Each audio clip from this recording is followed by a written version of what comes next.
My name is Mark Bishop. I'm 46 years old, and for the last 10 years, I've made a living as a wildlife photographer. Before that, I spent 8 years in the Army, 75th Ranger Regiment. I mention that not to brag, but to establish a baseline. I am not a man given to flights of fancy. I am trained to observe, to assess, and to act based on tangible evidence. I know what a bear looks like. I know the sound a mountain lion makes. I know the woods, and I am, or at least I was, comfortable in them.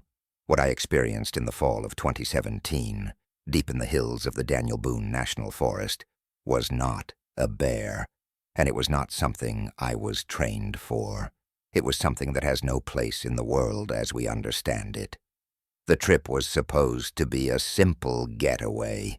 My best friend, Cal, had inherited his grandfather's old hunting cabin a few years back.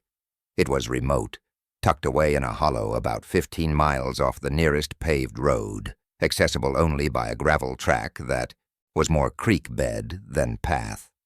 We'd been going up there twice a year since he got it, once in the spring for the turkey season, and again in the fall for deer. This time, though, it wasn't about hunting. Cal's cousin, Brian, was visiting from California with his new girlfriend, Megan. Brian was a city guy, through and through, and he wanted the authentic Kentucky backwoods experience. Our other friend, Corey, a former Marine I'd served with, decided to come along too. It was a full house. The cabin was rustic, to put it mildly. A single large room with a stone fireplace, a small kitchenette run off a propane tank, and a loft with 4 bunks. No electricity, no running water aside from a hand pump, over the sink that drew from a well, and no cell service. It was a place disconnected from the world, which was usually its greatest appeal. The 5 of us piled out of my Ford F-250 and Cal's Jeep, the air crisp, with the smell of damp earth and decaying leaves. The woods were a riot of color, deep reds, brilliant oranges, and dying yellows. It was beautiful, peaceful, normal. Brian was immediately in his element, or at least the version of it he'd imagined. He was loud, cracking jokes about horror movies and inbred locals. Megan, a quiet girl from Los Angeles, looked perpetually nervous, clutching her brand-new hiking jacket as if it were a shield. Corey, ever the stoic Marine, just started unloading gear with methodical efficiency.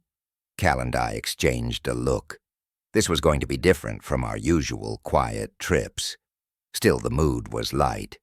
We spent the first afternoon chopping wood, getting a fire going in the big stone hearth, and settling in. Brian tried his hand with the axe, nearly taking his own foot off, which sent him retreating to the porch with a beer to supervise.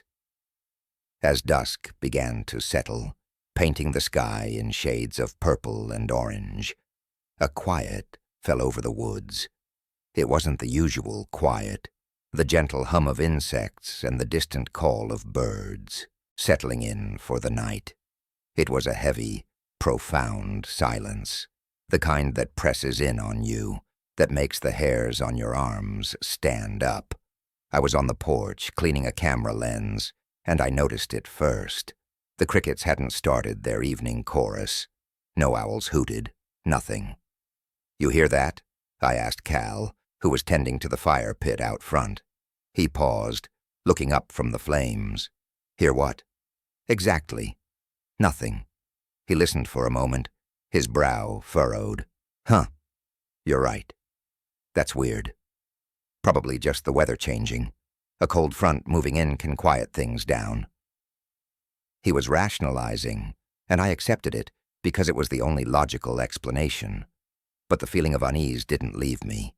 It was a low-frequency hum of wrongness that vibrated just beneath the surface of my awareness. My training taught me to trust that feeling.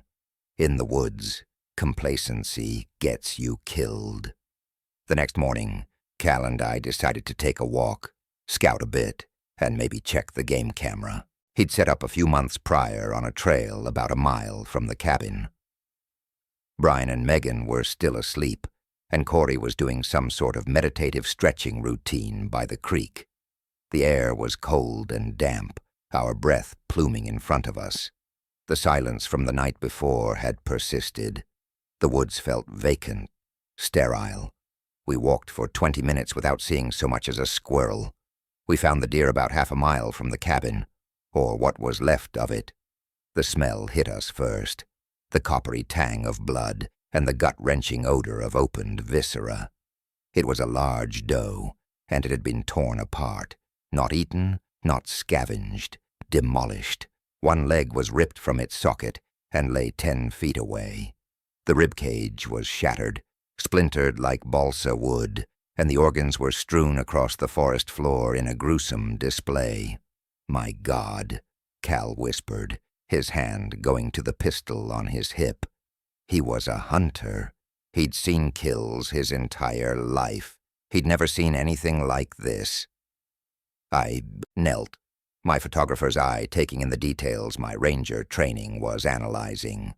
"This wasn't a bear," I said, my voice low. "Look at the tracks." The ground around the carcass was churned up, but there were no distinct paw prints, just deep, elongated gouges in the dirt, as if something heavy had been dragged, and there was no sign of feeding. A bear or a pack of coyotes would have eaten their fill. This was different. This was rage. It was a kill for the sake of killing. I pointed to a nearby oak tree. About 7 feet up the trunk, there were deep claw marks, 3 parallel gashes that had torn through the bark and deep into the wood. The spacing was too wide for a black bear, and the height was wrong. A grizzly, maybe, but there are no grizzlies in Kentucky. "What the hell could do this?" Cal asked, his voice tight. "I don't know," I admitted, but whatever it was big, and it was strong. We stood there in silence for a long time. The dead stillness of the woods, pressing in on us. The feeling of being watched was immense. We decided to head back, moving carefully, scanning the trees. The peaceful getaway was officially over. When we got back to the cabin and told the others, the reactions were predictable. Brian laughed it off. "Probably just some big old black bear, guys. You're acting like you've never seen a dead deer before. Let's not get all Blair Witch about it." Megan looked horrified and retreated inside. Corey, however, listened intently, his gaze serious. He didn't offer an explanation, but I could see the gears turning in his head. He trusted my assessment. He knew I didn't spook easily. "We should bring the firearms in from the trucks," Corey said quietly, wiping his hands on a rag. "Just in case." "For a bear," Brian scoffed. "You guys are paranoid." "Paranoia is a survival trait," Corey replied without looking at him. Cal and I nodded in agreement. We brought in my Remington 870 shotgun, Cal's 30-06 rifle, and Corey's AR-15, along with our sidearms. We had ammunition, but suddenly it didn't feel like nearly enough. Brian just rolled his eyes and cracked open another beer. His refusal to take it seriously was starting to grate on me. That night the temperature dropped. We had a roaring fire in the hearth, the cabin warm and cozy against the encroaching darkness. But the silence outside was a living thing. It had weight. Around 10 o'clock, the sounds started.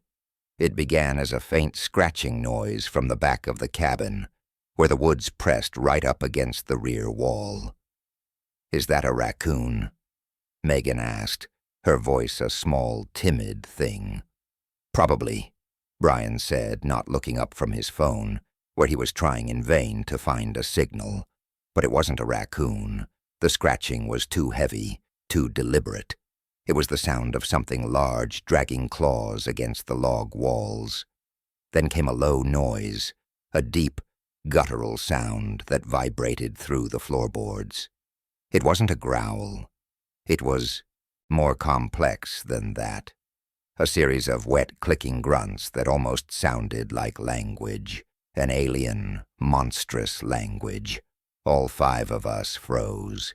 Even Brian lowered his phone. We looked at each other, the only light coming from the flickering fire and a few propane lanterns. The sound came again, louder this time, right under the window on the back wall. It was a long, drawn-out sniffing, an inhale so powerful it sounded like a blacksmith's bellows. Corey moved first. He silently picked up his rifle, his movements fluid and economical. He motioned for Cal and me to do the same. I grabbed the shotgun, the familiar weight of it a small comfort. Cal took his rifle. Brian, for the first time, looked genuinely scared. His face was pale in the firelight. "What is that?" he whispered, his bravado gone. "Stay quiet," Corey ordered in a low, firm voice, "and stay away from the windows." The sniffing stopped.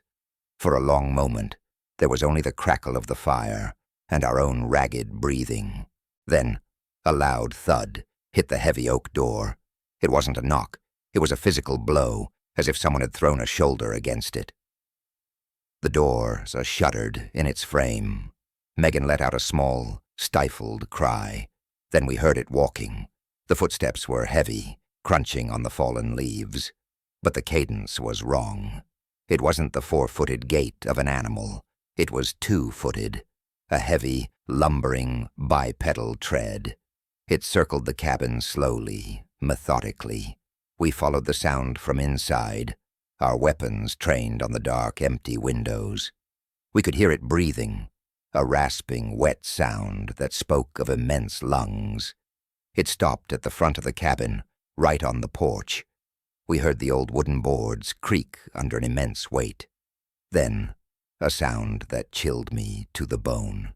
The metallic scrape of a claw testing the brass doorknob. It turned, slowly, deliberately. The lock held. There was a low grunt of what sounded like frustration, and then another thunderous bang against the door, much harder this time. The whole frame groaned in protest. "It's trying to get in," Megan whimpered, tears streaming down her face. "It's just a bear," Brian stammered, though his voice lacked any conviction. "A big, weird bear." "Bears don't turn doorknobs, Brian," Cal hissed. The thing on the porch let out a sound that was not a grunt or a growl. It was a scream, a high, piercing shriek of pure, unadulterated rage that ripped through the night. It was a sound that evolution had never intended, a vocalization of a predator that had no equal. We all flinched, pressing our hands to our ears. Then, as suddenly as it began, the sound was gone. We heard the heavy footsteps retreat from the porch and disappear back into the darkness. We didn't sleep that night. We sat in the dark, weapons in our hands, listening to the silence that had returned. By the time the first gray light of dawn filtered through the windows, we were exhausted, frayed, and terrified. As soon as it was light enough to see, Corey and I went outside to inspect the damage. The front door had a large, concave dent in it, and the wood around the lock was splintered. On the porch, we found deep, 5-clawed gouges in the floorboards. But the most disturbing thing was the tracks in the soft dirt around the cabin. They were huge, vaguely canine, but shaped for a bipedal stance. The stride was enormous, nearly 6 feet between steps, and there was more than one set, at least 2, maybe 3, had circled our cabin in the night. "We're leaving," Cal said, his face a grim mask. "Now." There was no argument, not even from Brian. We began packing in a frantic, panicked rush, throwing gear into bags without care. The plan was simple: get to the trucks and get the hell out. I was shoving my camera gear into its case when I saw it through the front window, a flicker of movement at the edge of the clearing, about 100 yards away. I froze, raising my hand for silence. Everyone stopped. I pointed, and we all looked. Standing just inside the tree line was a figure. It was tall, impossibly so, at least 7, maybe 8 feet. It was broad-shouldered and covered in what looked like dark, matted fur. It was standing on 2 legs, its long arms hanging at its sides. But it was the head that made my blood run cold. It was shaped like the head of a wolf or a massive dog, with a long snout and pointed ears silhouetted against the morning light. It was just standing there, watching us. "Oh my God," Megan breathed. "What is that?" As if hearing her, the thing tilted its head, a curiously intelligent and analytical gesture. Then it took a step forward, out of the shadows of the trees and into the full morning light. My mind struggled to process what I was seeing. The body was a grotesque parody of a human form. The legs were digitigrade, bent backward like a dog's, but it walked upright. The arms were too long, ending in what looked like large, human-like hands, tipped with wicked, black claws. Its chest and shoulders were massive, a solid wall of muscle under the coarse, dark fur. The canine head swiveled on a thick neck, and its eyes, even from that distance, seemed to glow with a faint, yellow malevolence. Then Brian did the stupidest thing I have ever seen a man do. Fueled by a night of terror and a morning of panic, his frayed nerves snapped. "I've had enough of this," he yelled, grabbing Cal's shotgun from where it leaned against the wall. Before any of us could stop him, he threw open the cabin door and stormed onto the porch. "Get the hell out of here," he screamed, leveling the shotgun at the creature. "Get away from us." The creature didn't flinch. It lowered its head slightly, a low growl rumbling from its chest, a sound so deep it felt like a physical vibration. From the woods to our left, a second creature emerged, and then a third from the right. We were surrounded. They were coordinating, hunting us. "Brian, get back inside," I yelled, moving toward the door. "Now." But he didn't listen. He fired the shotgun. The blast echoed through the hollow, a deafening roar. The buckshot hit the creature in the chest, staggering it back a step. It looked down at its chest, where the pellets had matted the fur and drawn dark blood, and then it looked back up at Brian. Its expression was not one of pain. It was one of incandescent fury. What happened next was so fast I almost couldn't follow it. The creature covered the 100 yards between the tree line and the porch in less than 5 seconds. It wasn't running. It was bounding, covering huge distances with each powerful stride of its backward bent legs. It was a display of speed and power that defied physics. Brian stood frozen on the porch, his face a mask of disbelief and horror. He tried to rack another shell into the chamber, but his hands were shaking too badly. The creature was on him before he could make a sound. One of its long arms swung out, the claws extended. It caught Brian across the chest, and the sound was like a wet canvas being torn in two. It threw him from the porch like a rag doll. He landed in a heap on the ground, unmoving. Megan screamed, a raw, soul-tearing sound.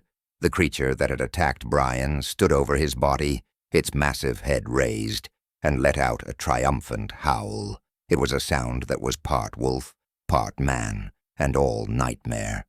The other two began to advance on the cabin, their movements slow, deliberate, terrifyingly confident. "The door!" Corey screamed. Cal and I slammed the heavy oak door shut, just as one of the creatures reached it. An immense weight slammed into the other side, shaking the entire cabin. A clawed hand, impossibly large, punched through the wood of the door as if it were cardboard, splintering the planks. It groped blindly for the lock.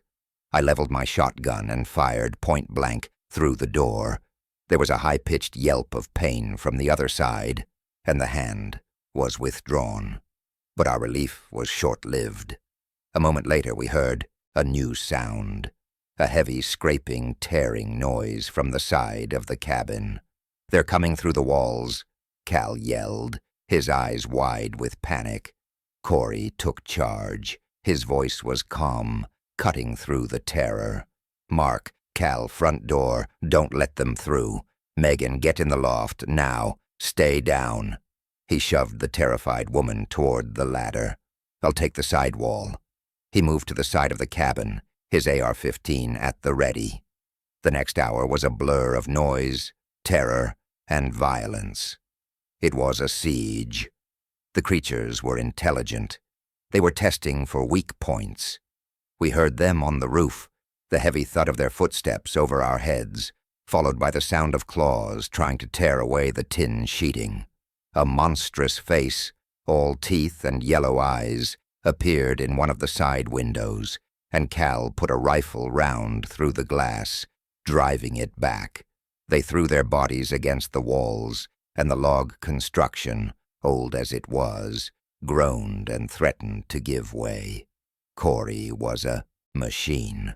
He moved from window to window, firing controlled bursts from his rifle whenever one of the creatures exposed itself. He was calling out their positions, trying to keep us coordinated. "One moving to the rear. Mark, watch the back window." I spun around, just as a dark shape blotted out the light from the small window over the kitchenette. A head and massive shoulders filled the frame. It wasn't trying to break the glass. It was trying to tear the entire window frame out of the wall. I fired the .870, blowing a hole in the creature's shoulder. It roared in pain and fury and fell back, but another one immediately took its place. They were relentless. They absorbed damage that would have dropped any animal I had ever seen. We were hitting them, I knew we were, because we could hear their pained howls and see the dark blood they left on the logs and the ground. But they just kept coming. It was like fighting the tide. "We're running low on ammo," Cal shouted, fumbling to reload his rifle. He was down to his last box of cartridges. I had maybe a dozen shotgun shells left. Corey's rifle was our best weapon, but even he couldn't have more than a couple of magazines remaining. The creature on the roof finally succeeded in tearing a hole. A section of tin roofing was ripped away with a screech of tortured metal. Dirt and bits of old insulation rained down on us. A long clawed arm reached down through the hole, blindly swiping at the space below. We all fell back from the center of the room. "This is a losing fight," Corey said, his voice grim. He had a bloody gash on his forehead where a piece of flying glass had hit him. "We can't stay here. We have to make a break for the trucks." "We'll never make it," Cal said, his voice trembling. "They're all around us." "We will if we create a diversion," Corey replied, his eyes scanning the room. They landed on the propane tank, connected to the stove. A desperate, suicidal idea began to form on his face. "Mark, you know these woods better than anyone. You take Megan and get to your truck. It's got the most armor. Cal, you lay down covering fire from the doorway. Give them a clear path." "What about you?" I asked, already knowing the answer. He gave me a grim smile. "I'm going to make a really big noise." He gestured toward the propane tank. "When you hear the boom, don't look back. Just drive." "Corey, no," Cal started to say. "It's the only way." Corey cut him off, his voice leaving no room for argument. "We're all dead if we stay here. This way, at least some of us might get out. That's an order." He was a Marine again, a sergeant, giving his final command. There was no time to argue. The creatures were redoubling their efforts, slamming against the cabin from all sides. The structure was beginning to fail. I looked at Cal. He nodded, his face pale but resolute. I climbed the ladder to the loft. Megan was huddled in a corner, sobbing silently. "Megan, we have to go. I said, grabbing her arm. You have to run with me. Do you understand? She stared at me with wide, uncomprehending eyes, but she nodded. I helped her down the ladder. Corey was already working, using a knife to sever the copper line from the propane tank. The hiss of escaping gas filled the small cabin, a sickeningly sweet smell. He dragged the heavy tank toward the hole in the roof. Cal took up a position by the shattered front door, his rifle aimed into the clearing. On my count, Corey grunted, positioning the tank. I'll give you 30 seconds. Go. Cal threw the door open. One of the creatures was right there, on the porch. He fired, the .30-06 barking. The creature staggered back with a howl. Go, Mark, go. I grabbed Megan's hand and pulled her out of the cabin and into the nightmare. The world outside was chaos. Brian's body lay where it had fallen, a mangled mess. Two of the creatures were in the clearing. The one Cal had shot was recovering, shaking its massive head. The other turned its attention to us as we sprinted for my truck, which was parked about 40 yards away. It was the longest 40 yards of my life. The ground was uneven, littered with rocks and roots. Megan stumbled, and I hauled her back to her feet. The creature was closing in, its heavy footfalls shaking the ground. I could hear its guttural breathing, smell its foul, musky scent. Cal was still firing from the cabin doorway, trying to draw its attention. I reached the truck, fumbling with the keys, my hands slick with sweat. I unlocked the doors and shoved Megan into the passenger side, screaming at her to lock it. I scrambled into the driver's seat as the creature lunged for the open door. I slammed it shut just as a clawed hand raked across the metal, leaving 4 deep gouges from the window to the handle. The engine turned over with a roar. I slammed the truck into reverse, not caring what was behind me. The truck lurched backward, smashing into a small pine tree. The creature that had chased us was now clawing at my window, its horrific face inches from mine, yellow eyes burning with hate. The safety glass spider-webbed, but held. I saw Cal fall. The second creature had circled around and hit him from the side. He went down, and it was on him in an instant. I saw it happen in my rearview mirror as I threw the truck into drive. I saw it, and I couldn't do anything. And then the world turned into white light and sound. Corey had done it.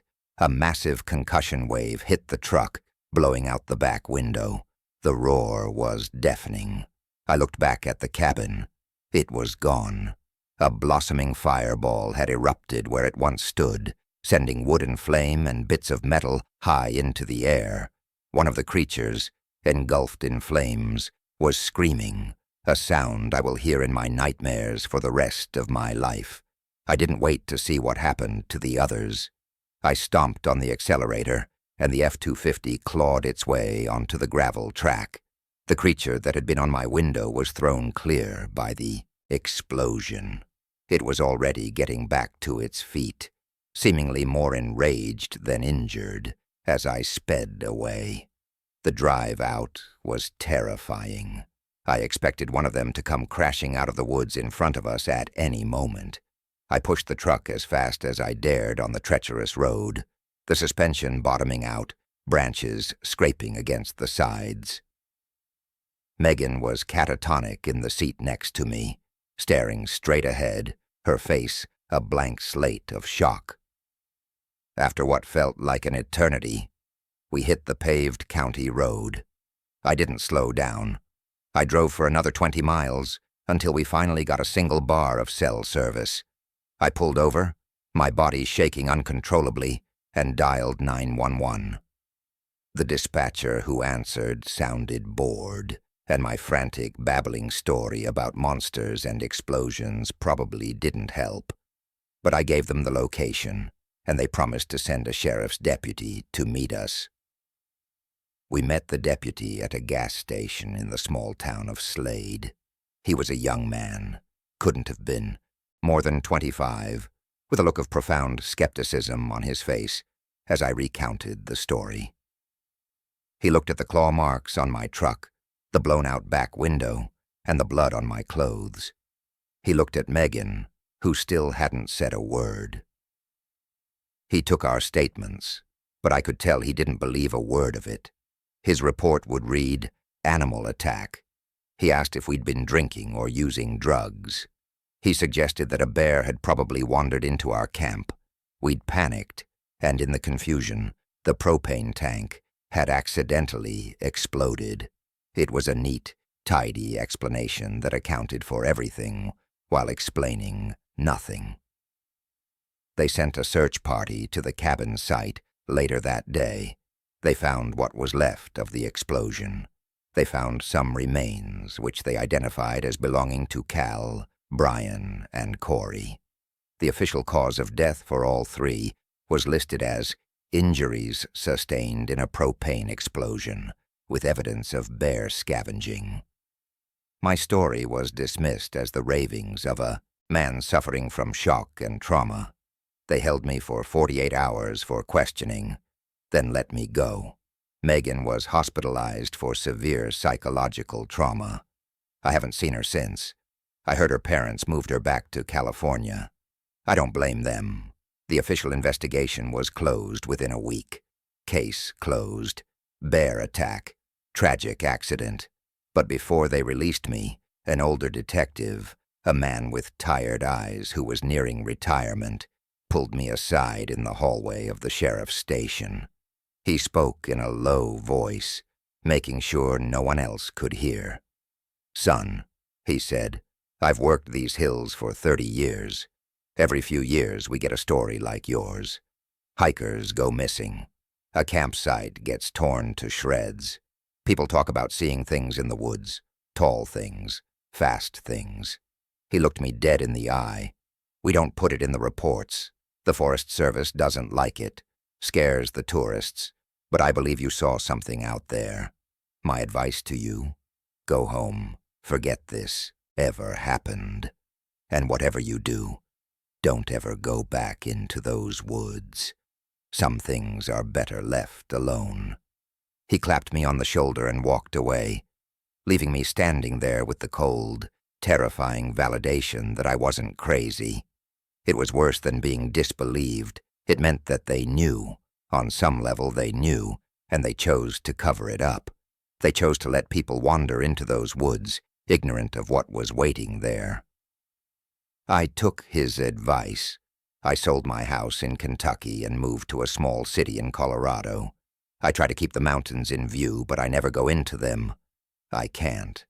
I sold most of my photography gear. The joy is gone. I can't look at a forest without seeing those yellow eyes, without hearing that unnatural howl. I have nightmares every night. I see Brian being torn apart. I see Cal going down. I see Corey's grim, determined face just before he lit the fuse on his own life to save ours. Survivor's guilt is a heavy burden, but it's the knowledge that's heavier. The certainty that we do not live in the world we think we do. We live on a small, well-lit island of understanding, and all around us is a dark ocean of things that are ancient and hungry and hateful. I don't know what those things were. The papers would call them Bigfoot, or Dogman, or some other silly name. But they were real. They were intelligent, and they were evil. They killed my friends not for food, but for sport. They hunted us. I am telling this story because the official report is a lie. People need to know. The world is not safe. The woods are not empty. And there are things out there for which we have no name, and against which we have no defense. So listen to that feeling in your gut. When the woods go silent, it's not because a storm is coming. It's because the real predators are awake, and they are hunting, and you are nothing more than prey.